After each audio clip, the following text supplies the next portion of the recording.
இலை சின்னத்தை எதிர்க்கட்சித் தலைவர் எடப்பாடி பழனிசாமி பயன்படுத்த தடை விதிக்க கோரி முன்னாள் முதலமைச்சர் ஓ பன்னீர்செல்வம் தேர்தல் ஆணையத்திடம் மனு அளித்துள்ளார். இது தொடர்பாக தேர்தல் ஆணையத்திடம் ஓ பன்னீர்செல்வம் தாக்கல் செய்த பதில் மனுவில் கடந்த 2021ஆம் ஆண்டு அதிமுகவின் முதன்மை உறுப்பினராக தன்னை தேர்ந்தெடுத்தது கட்சியின் அடிப்படை விதிப்படி சட்டப்பூர்வமானது என்று குறிப்பிட்டுள்ளார். அதனை பொதுக்குழுவின் சிறப்பு தீர்மானம் மூலம் நீக்கி கட்சியை விட்டு இபிஎஸ் வெளியேற்றியது அடிப்படை விதிகளுக்கு முரணானது என்றும் ஓபிஎஸ் கூறியுள்ளார். தேர்தல் ஆணையத்தில் உள்ள ஆவணத்தின் அடிப்படையிலும் கட்சியின் ஒருங்கிணைப்பாளர் என்று தேர்ந்தெடுக்கப்பட்ட முறையிலும் இரட்டை இலை சின்னத்தின் உரிமை தனக்கானது என்று ஓ பன்னீர்செல்வம் அந்த மனுவில் குறிப்பிட்டுள்ளார். தற்போது உள்ள கட்சியின் நிர்வாகம் சட்டவிரோதமானது என்று குறிப்பிட்டுள்ள ஓபிஎஸ் இரட்டை இலை சின்னத்தை அவர்கள் பயன்படுத்த அதிகாரம் கிடையாது என்று சுட்டிக்காட்டியுள்ளார். அதிமுக தொடர்பான உரிமையியல் வழக்குகள் நீதிமன்றத்தில் நிலுவையில் உள்ளதால் அதன் முடிவு வரும் வரை எடப்பாடி பழனிசாமி வசமுள்ள கட்சி தொடர்பான அதிகாரங்களை தேர்தல் ஆணையம் திரும்பப் பெற வேண்டும் என்றும் ஓபிஎஸ் வலியுறுத்தியுள்ளார்.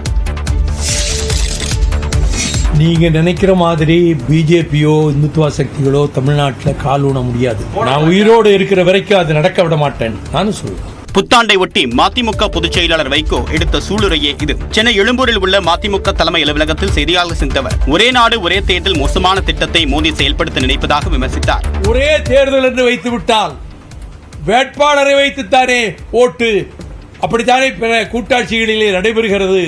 தான் ஒரு வேட்பாளராக அதிபர் வேட்பாளராக ஆகிவிட வேண்டும் என்றால் வரும் சட்டமன்ற தேர்தலில் தமிழ்நாட்டில் இந்தியா கூட்டணி 200க்கும் மேற்பட்ட இடங்களில் வெற்றி பெறும் என்றும் அவர் கூறினார். நாங்கள் ஒற்றுமையாக இருக்கிறோம். திமுக கூட்டணியில் இருக்கக்கூடிய கட்சிகளில் எந்த விரிசலும் இல்லை, எந்த நெருடலும் இல்லை. வலது தோளாகவும் இடது தோளாகவும் இருந்து திமுகவுக்கு பாடுபடுவோம் என்றும் வைகோ கூறினார். சென்னையில் புத்தாண்டு கொண்டாட்டத்தில் சாகசத்தில் ஈடுபட்டதாக 242 இருசக்கர வாகனங்கள் பறிமுதல் செய்யப்பட்டுள்ளன. சென்னையில் மெரினா, பெசன்ட் நகர் கடற்கரைகள், தனியார் நட்சத்திர ஹோட்டல்கள், வணிக வளாகங்கள் மற்றும் முக்கிய சாலைகளில் பொதுமக்கள் ஒன்று கூடி புத்தாண்டை கொண்டாடினர். இந்த கொண்டாட்டத்தின் போது பைக் ரேஸ் நடத்தினால் சம்பந்தப்பட்டவர்கள் மீது கடும் நடவடிக்கை எடுக்கப்படும் என காவல்துறை எச்சரிக்கை விடுத்திருந்தது. மேலும் இதனை தடுக்கும் நோக்கில் 425 இடங்களில் வாகனங்களை சோதனை செய்ய குழுக்கள் அமைக்கப்பட்டிருந்தன. இந்த நிலையில் புத்தாண்டு கொண்டாட்டத்தின் போது வாகன சாகசத்தில் ஈடுபட்டதாக 242 இருசக்கர வாகனங்களை காவல்துறையினர் பறிமுதல் செய்தனர். சில இடங்களில் சாகசத்தில் ஈடுபட்ட இளைஞர்களை காவல்துறையினர் மடக்கி பிடித்தனர். உரிய அபராதம் கட்டியதை அடுத்து சம்பந்தப்பட்ட வாகனங்களை அவரவர் உரிமையாளர்களிடம் ஒப்படைத்தனர்.